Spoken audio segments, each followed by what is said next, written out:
সংবাদের এই পর্যায়ে জানাবো বাংলাদেশের বিভিন্ন জেলার খবর। সিলেটে ৩ শতাধিক গরিব ও প্রতিবন্ধী মানুষের মাঝে খাবার ও শীতের কম্বল বিতরণ করা হয়েছে। আমেরিকা প্রবাসী মিসবাহ উদ্দিন দুলালের অর্থায়নে এবং ক্লিন সিলেটের আয়োজনে এই সহায়তা দেওয়া হয়। বিস্তারিত দেখুন আমাদের সিলেট প্রতিনিধি মোহাম্মদ ফারুক মিয়ার প্রতিবেদনে।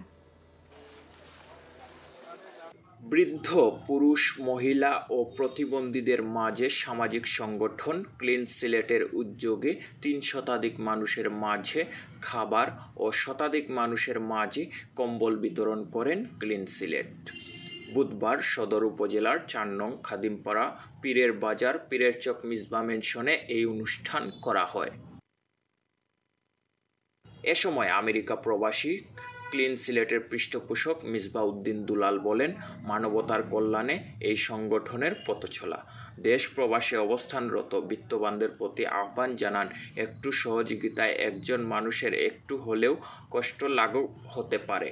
তাই যতটুকু সম্ভব নিজ প্রতিবেশী অসহায় মানুষের পাশে দাঁড়ানোর। আছে অনেক প্রবাসী আছে, ওরা যেভাবে হোক একটু সাহায্য করুক।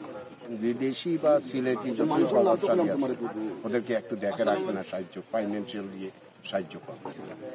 এ সময় উপস্থিত ছিলেন অ্যাডভোকেট ওবায়দুর রহমান, সাংবাদিক মোহাম্মদ হানিফ, জেলা যুবদলের সহসভাপতি মোহাম্মদ মঈনুদ্দিন, জেলা যুবদল সহসভাপতি মোহাম্মদ শহীদুল ইসলাম মনু, ক্লিন সিলেটের প্রতিষ্ঠাতা সাংবাদিক ও মানবাধিকার কর্মী মোহাম্মদ মোহন আহমেদ সহ প্রমুখ। মোহাম্মদ ফারুক মিয়া, আইএন টিভি, সিলেট।